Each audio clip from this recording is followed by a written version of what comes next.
PK24 live देखने वाले सारे बहन भाइयों ने राम राम। कैमरामैन से अनुरोध है कि बार ऊपर का दृश्य दिखा दे। आज हम खड़े पूछा, क्यों पूछा, क्या कारण है। आज अभी धीरे धीरे भाई साहब मिलते हैं या हमारे को नहीं मिलते हैं, 2 मिनट का उनसे टाइम लेंगे और पूरा प्रक्रिया जो है वो आपको दिखाने का प्रयास करेंगे। यहाँ पे लठ गाड़ दिया दोस्त। बहुत बहुत धन्यवाद आज हमारे चुनाव दफ्तर में आने के लिए। मेरा नाम राजेश केडिया है और भाई शिवानी की जनता की इलाके की जनता भली भांति से परिचित है नाम से। भाई साहब ने बीच में रोकूंगा, जायदाद है, पैसा है, गाड़ी है, घोड़ा है, एरोप्लेन है, ज़मीन है, हॉस्पिटल है, स्कूल है, कॉलेज है, बस है, बड़ी बड़ी एक काली काली गाड़ी और भी आ रही है। इसी की जरूरत पड़ी, जो धरातल पर आना पड़े, सारी चीज़ होते हुए भी कोई चीज़ की कमी नहीं है। ये तो बांटने वाले हैं, लेकिन आज धरातल पर क्यों आना पड़ा, कारण की यह बात, मेन मुख्य कारण ये बताओ जी। सारी चीज़ की ठाट हो रही है, परमात्मा की दया है, लेकिन फिर भी धरातल पर आना पड़े जी आपने। तो एक मिनट बताओ जी, तो ये धरातल पर क्यों आना पड़े, इतनी सेवा, इतनी भावना, जनता के प्रति प्यार, मुख्य कारण बता दीजिए, मुख्य कारण। देखो आपने सारी बात इसमें गिना दी, कोठी है, बंगला है, गाड़ी है, सब कुछ है। एक चीज़ जो इसके हमें गिनाने के लिए रहेगी वो है पीढ़ियों की विरासत। 3 पीढ़ियाँ हमारी जनसेवा में लगी। मेरे दादाजी 15 साल गांव के सरपंच के तौर पर जनसेवा करी। मेरे नाम और बताओ जी। हमारे दादाजी सेठ नौरंग राय केडिया 15 साल गुरेरा गांव के सरपंच रहे, जनसेवा करी। पिताजी सेठ हनुमान प्रसाद जी केडिया 40 साल जनसेवा करी गांव में सरपंच के तौर पर। वे तो धरातल पर है जी, बिल्कुल। केडिया जी जो है ना, बिल्कुल धरातल पर है और धरातल पर ही काम करे हैं। बिल्कुल धरातल पर ही काम करा और उसी धरातल से ही हमारे को पैदा करा और धरातल पर ही हमारे को छोड़ के गया। हमेशा कहते थे भी अपने पैर धरती पर हमेशा से चिपकाए रखना, धरती से पैर कभी नहीं उठने देना चाहिए। कद जितना मर्जी ऊंचा हो जाए लेकिन पैर धरती पर ही रहना चाहिए।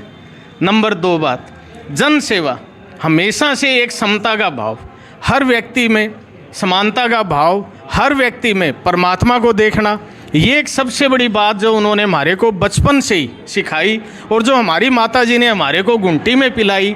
वो बात एक ये थी कि भी हर व्यक्ति को बराबरी के दर्जे पर देखना और अपने बराबर समझना।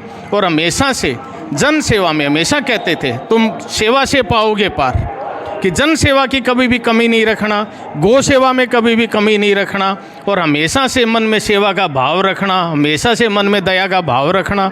आज उसी भाव को लेकर के हम जन सेवा के लिए शिवानी वासियों के बीच में आए हैं। और उसके अंदर में भाव अब ये हो गया कि भी अब हमारे बच्चे बड़े होकर के उन्होंने कारोबार को संभाल लिया है, जिसकी वजह से आज हम रिलेटिवली अपने कारोबारी, अपनी पारिवारिक जिम्मेदारियों से निवृत्त हो गए हैं। भाई साहब को बीच में रोकूंगा, भाई साहब को बीच में रोकूंगा। भाई बच्चा ने संभाल लिया, वे सारो सिस्टम हरियाणवी भाषा में सारो जो है नहीं काम धाम वो संभाल लियो। ई वे जो भाई साहब है खुल्लो छोड़ दियो भाई साहब ने भी। सेवा, जनता की सेवा करोगे? जनता की सेवा करेंगे, बिल्कुल जनता की सेवा करेंगे। 24 घंटे जनता के लिए दरवाजे दे दियो के ऑर्डर, भाई करो पूरी सेवा। टाबरा ने दे दिया ऑर्डर भाई। दोनों हमारे पति पत्नी में आपस में बात होली। बात यह होली कि भाई जे पर्चा भरो तो चेयरमैन बनूंगी मैं, और जे मने बनाओ चेयरमैन तो एक बात समझ के बनाइयो कि ईब ताई तो मैं 6 जन की सेवा करे करती, थारे परिवार की सेवा कर दी मैं 30 साल। टाबर जाम दिए, पैदा कर दिए, बड़े कर दिए, ब्याह दिए, थ्या दिए, सब किम हो गए। ईब मेरा परिवार हो जाएगा 30,000 लोगों का। और समझ लियो कि भाई काम कौन चाला है, कौन चाला ज़्यादा होगा जी? ज़्यादा होगा 30,000 आज है और 30,000 से बढ़ेगा और 13 नंबर 30,000 पर आवेगा। यह बात समझ लिए कि भी 1 से 6 में 13 नंबर को नहीं, पब्लिक का नंबर पहले 29,994 पब्लिक का होगा, 30,000वां नंबर 13 आवेगा। और यही भावना लेकर के हम आए हैं भी पब्लिक प्रथम, और पब्लिक के लिए जो समय हमारा और जो भी हमारे जो साधन है वो पब्लिक के लिए सबसे पहले समर्पित होंगे। डोर टू डोर आप घूम भी रहे हो, जा भी रहे हो, माता बहनें, बुढ़े बुजुर्ग, नौजवान साथी और जो मेरा देश का जवान किसान मजदूर है, पंगु प्यार कितनों को मिलने लग रहे था ना? प्यार बताओ।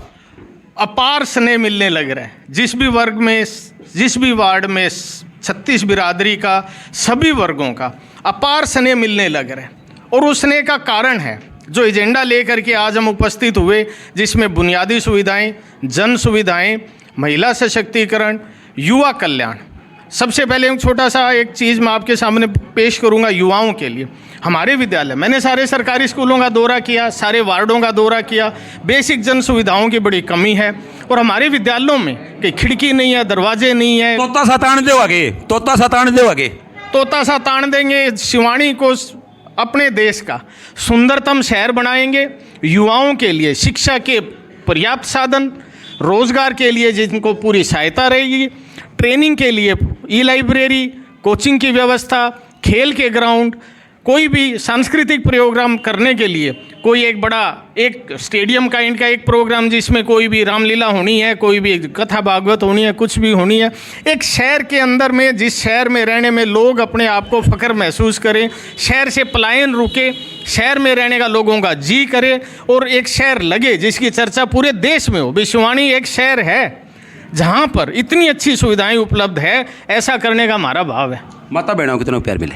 माताओं बहनों का तो अपार से नहीं मिल रहा है। मैं माताओं बहनों को कहता हूँ भाई, एक चेयरमैन है जो प्रत्याशी है, अर्थशास्त्री है, MA इकोनॉमिक्स, पंजाब यूनिवर्सिटी की टॉपर, UPSC में अपीयर हुई, जो कि खुद सरकार चलाएगी, खुद सरकार लोकल सरकार चलाने में सक्षम है।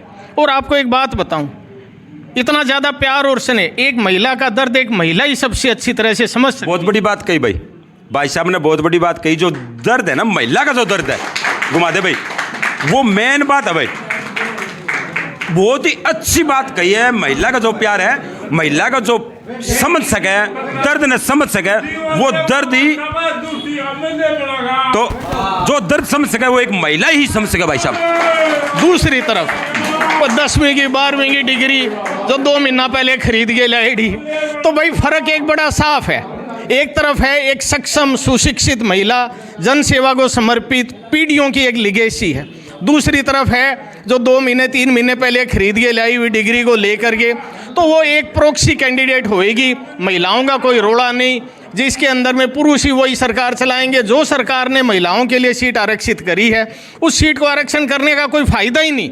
तो सबसे ज़्यादा इसी कारण से जो महिलाओं का जो समर्थन और महिलाओं का जो प्यार स्नेह मिल रहा है, वो इस बात को लेके मिल रहा है कि वंदना केडिया जो कैंडिडेट है वो खुद सरकार चलाने में सक्षम है और खुद सरकार चलाएगी, हमेशा पब्लिक के बीच में रहेगी और पब्लिक का और महिलाओं का सशक्तिकरण करने के लिए पूरा प्रयास करेगी। महिलाओं की दुख तकलीफ को समझेगी और महिलाओं की दुख तकलीफ को समझकर उसको पूरे तन मन धन से और उनका समाधान कराएगी। एक छोटो सो प्यारो सो संदेश दो पूरी शिवानी की जनता, जो मेरी यूट्यूब फैमिली है, वन एक हाथ जोड़ के पूरा बढ़िया एक संदेश दो भाई। आने वाली तारीख ने, आने वाली 2 तारीख को सुबह से ही लग करके ज़्यादा से ज़्यादा संख्या में मतदान करें। मतदान करना एक बहुत बड़ी जिम्मेदारी है, शहर निर्माण की, प्रदेश निर्माण की, देश निर्माण की, समाज निर्माण की। और मैं आप सबसे अपील करता हूं, घड़ी के बटन पर, जो कि 7वें नंबर पर घड़ी का बटन है, बटन दबा करके वंदना केडिया को भारी बहुमत से जीत दिलाएं। भाई चाबी भर दो पूरी घड़ी में, और रुकने दूंगा मैं नहीं 5 साल तक, आपसे मेरा वादा है। वंदना केडिया राजेश जी के ऑफिस से हमारा यह प्रयास कैसा लगा, भाई साहब के विचार आपको कैसे लगे, कमेंट बॉक्स में जरूर बताइए भाई। लाइव करते विराम, मिलते अगली वीडियो में फिर। वीडियो ने कर दियो शेयर, और अच्छी लगे भाई साहब की वीडियो तो कर दियो शेयर, और नहीं तो भाई की वीडियो ना करियो शेयर, तार दो फतूर सो। और कितना बढ़िया लगे भाई को विचार। तब तक के लिए सभी को पवन किकराल की खास विशेष रिपोर्ट। जय हिंद, जय हरियाणा।